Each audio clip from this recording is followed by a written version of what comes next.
മുന്നോട്ട് പോകും. തെറ്റിന്റെ പേരിൽ കൊല്ലാനാകില്ല. Party secretary M V. ഗോവിന്ദൻ ഇന്ന് രാവിലെ നടത്തിയ ഈ പ്രതികരണം അത് ജാമ്യം നൽകുന്നതിന് തൊട്ട് മുൻപുള്ള പ്രതികരണമാണ്. അത് വളരെ കൃത്യമായ ഒരു നിലപാടുമാണ്.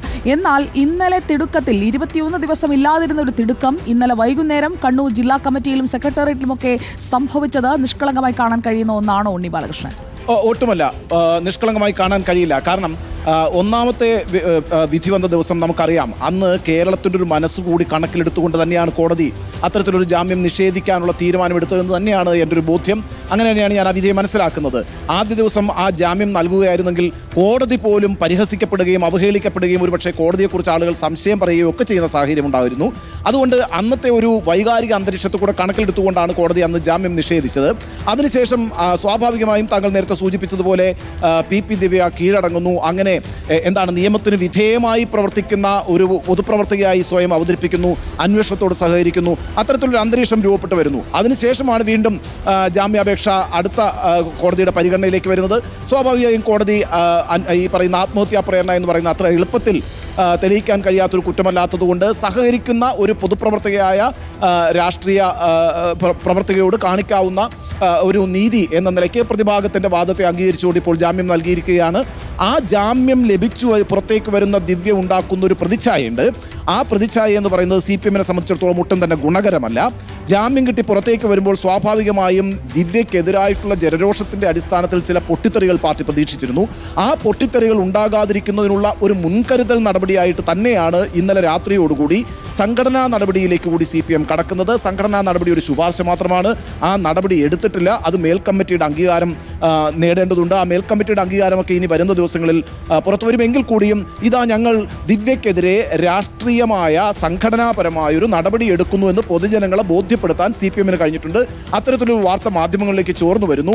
മാധ്യമങ്ങൾ അത് വലിയ രീതിയിൽ ചർച്ചയാക്കുന്നു. അത് ജനങ്ങളിലേക്ക് എത്തുന്നു. സ്വാഭാവികമായും ഒരു രാഷ്ട്രീയ നടപടിയിലേക്ക് CPM പോകുന്നു എന്നത് ജനങ്ങളെ സംബന്ധിച്ചിടത്തോളം ഒട്ടൊക്കെ ആശ്വാസകരമായ ഒരു കാര്യമാണ്. കാരണം പി ദിവ്യയെ പോലെ ഒരാളെ സംരക്ഷിക്കാൻ CPM പോലൊരു രാഷ്ട്രീയ പ്രസ്ഥാനം ബാധ്യസ്ഥമാണ് എങ്കിൽ കൂടിയും നാട്ടിൽ നടന്നുകൊണ്ടിരിക്കുന്ന ചർച്ചകളുടെ അടിസ്ഥാനത്തിൽ ജനവികാരത്തെ കൂടെ കണക്കിലെടുത്തുകൊണ്ട് അതൊരു ധാർമ്മിക വിഷയമായി മനസ്സിലാക്കി CPM ഉത്തരവാദിത്വത്തോട് ഇത്തരത്തിലൊരു നടപടിയിലേക്ക് പോകുന്നു എന്ന് പറയുന്നത് നിശ്ചയമായും ആശ്വാസകരമായിട്ടുള്ളൊരു കാര്യമാണ്. പക്ഷേ അത്തരത്തിലുള്ളൊരു നടപടി CPM-ൻ്റെ ഭാഗത്തുനിന്ന് ഉണ്ടായിട്ടുണ്ടെങ്കിൽ കൂടിയും ഞാൻ ആവർത്തിച്ച് പറയുന്ന ഒരു കാര്യം, കഴിഞ്ഞ 23 ദിവസങ്ങളായി താങ്കൾ സൂചിപ്പിച്ചതുപോലെ എല്ലാ തരത്തിലുള്ള സംരക്ഷണവും പാർട്ടി തന്നെയാണ്, CPM എന്ന് പറയുന്ന രാഷ്ട്രീയ സംഘടന തന്നെയാണ് ദിവ്യയ്ക്ക് നൽകിയിട്ടുള്ളത്.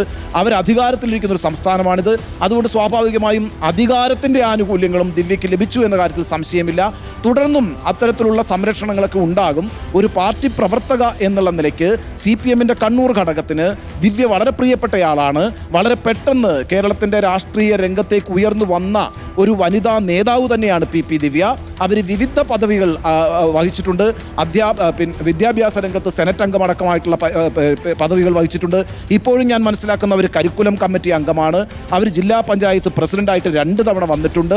അവർ പാർട്ടിയുടെ ജില്ലാ കമ്മിറ്റിയിലേക്ക് വളരെ വേഗം ഉയർന്നു വന്നിട്ടുള്ള വനിതാ നേതാവാണ്. ആ അർത്ഥത്തിലൊക്കെ ഇനിയിപ്പോൾ കേരളത്തിൽ നടക്കാനിരിക്കുന്ന പൊതു തിരഞ്ഞെടുപ്പിൽ ഒരു പക്ഷേ നിയമസഭാ തെരഞ്ഞെടുപ്പിൽ ഒരുപക്ഷെ MLA സ്ഥാനത്തേക്ക് മത്സരിക്കാൻ സാധ്യതയുള്ള ഒരു നേതാവുമായിരുന്നു പി ദിവ്യ. ആ അർത്ഥത്തിലൊക്കെ വളരെ പെട്ടെന്ന് CPM രാഷ്ട്രീയത്തിലും കേരള രാഷ്ട്രീയത്തിലും ഉയർന്നു വന്നിട്ടുള്ള KK ശൈലജയ്ക്ക് ശേഷം PK ശ്രീമതിക്ക് ശേഷം കണ്ണൂരിൽ നിന്ന് ശക്തയായി വളർന്നു വന്നുകൊണ്ടിരുന്ന ഒരു നേതാവ് തന്നെയാണ് പി ദിവ്യ. പി ദിവ്യയെ ഒരു രാത്രി കൊണ്ടൊന്നും CPM പോലൊരു രാഷ്ട്രീയ പ്രസ്ഥാനം വേണ്ട എന്ന് വെക്കില്ല. അവരെ തള്ളിപ്പറയില്ല. അവർ ആ പാർട്ടിക്ക് വേണ്ടി പ്രവർത്തിച്ച് ആ പാർട്ടിയിൽ തന്നെ ജീവിക്കുന്ന ഒരു വ്യക്തി എന്നുള്ള നിലയ്ക്ക് ആ പാർട്ടി പ്രവർത്തകയ്ക്ക് സംരക്ഷണം നൽകാൻ ഒരു രാഷ്ട്രീയ പ്രസ്ഥാനം എന്നുള്ള നിലയ്ക്ക് CPM-ന് ബാധ്യതയുണ്ട്, ഉത്തരവാദിത്വമുണ്ട്. ആ ഉത്തരവാദിത്വമാണ് അവർ നിർവഹിച്ചിട്ടുള്ളത്. പക്ഷേ CPM-നെ സംബന്ധിച്ചിടത്തോളം CPM പൊതുമണ്ഡലത്തിൽ നിൽക്കുന്ന ഒരു രാഷ്ട്രീയ പ്രസ്ഥാനമാണ്, പാർലമെന്ററി രാഷ്ട്രീയത്തിൽ നിൽക്കുന്ന രാഷ്ട്രീയ പ്രസ്ഥാനമാണ്. അവരുടെ നേതാക്കളും അവരുടെ പ്രവർത്തകരുമൊക്കെ വിവിധ വേദികളിൽ മത്സരിക്കുന്നവരാണ്. അത് പഞ്ചായത്ത് തലത്തിലും മുനിസിപ്പാലിറ്റി തലത്തിലും കോർപ്പറേഷൻ തലത്തിലും നിയമസഭയിലേക്കും ലോക്സഭയിലേക്കും ഒക്കെ മത്സരിക്കുന്നവരാണ്. അവർ ജനങ്ങളുടെ വോട്ട് നേടി അധികാരത്തിൽ വരുന്ന രാഷ്ട്രീയ പ്രസ്ഥാനമാണ്.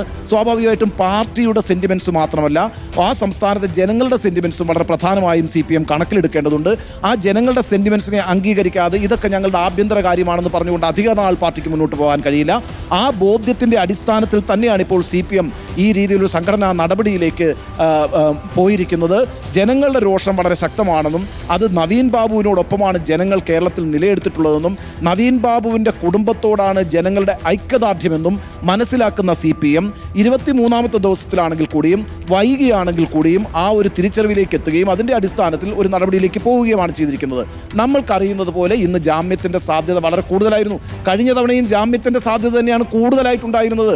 നിയമപരമായി പരിശോധിക്കുമ്പോൾ ആത്മഹത്യാ പ്രേരണ കുറ്റമൊന്നും അത്ര എളുപ്പത്തിൽ സ്ഥിരീകരിക്കാൻ കഴിയുന്ന ഒരു തെളിവ് ഒരു കാര്യമേ അല്ല. അതിൻ്റെ അടിസ്ഥാനത്തിൽ ആദ്യഘട്ടത്തിൽ തന്നെ ജാമ്യം കിട്ടും. പക്ഷേ കോടതി ജനങ്ങളുടെ വികാരം കൂടി പൊതുബോധം കൂടി കണക്കിലെടുത്തു. എന്നാൽ രണ്ടാം ഘട്ടത്തിൽ ജാമ്യം കിട്ടുമെന്ന് CPM-ന് ഉറപ്പല്ലേ, പ്രതിഭാഗത്തിന് ഉറപ്പല്ലേ, പ്രതിഭാഗത്തിൻ്റെ വക്കീലിന് ഉറപ്പല്ലേ, മാധ്യമങ്ങൾ എല്ലാവർക്കും ഉറപ്പല്ലേ, നമുക്കൊക്കെ ഉറപ്പുണ്ടായിരുന്നല്ലോ ഇന്ന് ആ ജാമ്യത്തിന് തന്നെയാണ് സാധ്യത എന്ന്. അങ്ങനെ ജാമ്യം കിട്ടി പുറത്തേക്ക് വരുന്ന ദിവ്യ വിജയശ്രീലാളിതയായി വരുമ്പോൾ അവർക്ക് സംഘടന ഒരു വഴിയൊരുക്കുന്നു, സുഗമമായ വഴിയൊരുക്കുന്നു എന്നൊരു തോന്നൽ ജനങ്ങൾക്കിടയിൽ ഉണ്ടായാൽ അത് ഈ ഉപതെരഞ്ഞെടുപ്പിൽ മാത്രമല്ല പൊതുവേ ജനങ്ങളുടെ ഒരു അപ്രോച്ചിൽ തന്നെ വലിയ പ്രശ്നമുണ്ടാകും ആ പാർട്ടിയോട്. അത് മുന്നിൽ കണ്ടുകൊണ്ടാണ് നിശ്ചയമായും ഇന്നലെ അങ്ങനത്തുള്ള ഒരു തീരുമാനത്തിലേക്ക് പാർട്ടി എത്തിയത്. ആ തീരുമാനം ഉടൻ തന്നെ നടപ്പാകും എന്ന് നമുക്ക് പ്രതീക്ഷിക്കാം. സമ്മേളന കാലത്ത് ഇത്തരത്തിലുള്ള നടപടികളിലേക്കൊന്നും CPM പോകാറില്ല എന്നുള്ളത് പറയാറുണ്ട്. പക്ഷേ അസാധാരണ സാഹചര്യങ്ങളിൽ അസാധാരണമായ നടപടിയെടുത്ത ചരിത്രവും ആ പാർട്ടിക്കുണ്ട്. അതുകൊണ്ട് നിശ്ചയമായും നടപടി ഉണ്ടാകുമെന്ന് തന്നെ നമുക്ക് പ്രതീക്ഷിക്കാം. എന്നാൽ അതൊന്നും PP ദിവ്യയെ പോലൊരു നേതാവിൻ്റെ രാഷ്ട്രീയ കരിയറിൽ, പൊളിറ്റിക്കൽ കരിയറിൻ്റെ അവസാനമാകുമെന്നൊന്നും നമ്മൾ പ്രതീക്ഷിക്കേണ്ട. അതുകൊണ്ടാണ് ഞാൻ ആവർത്തിച്ച് പറയുന്നത്, പിൽക്കാലത്ത് പാർട്ടിയിലേക്ക് മടങ്ങി വരാൻ PP ദിവ്യയ്ക്ക് കഴിയും. കൂടുതൽ ശക്തിയായി തന്നെ വരാനുള്ള സാധ്യതകൾ നമ്മൾ തള്ളിക്കളയാൻ കഴിയില്ല. മുൻ ഉദാഹരണങ്ങൾ അതിനൊക്കെ ഉണ്ട്. ഏതായാലും PP ദിവ്യയുടെ രാഷ്ട്രീയ ജീവിതം അവസാനിപ്പിക്കുക എന്നുള്ളതും കേരളത്തിലെ ജനങ്ങളുടെ ഒരു ആവശ്യമല്ല. മറിച്ച് ഈ കേസിൽ തുടരണം. നമുക്ക്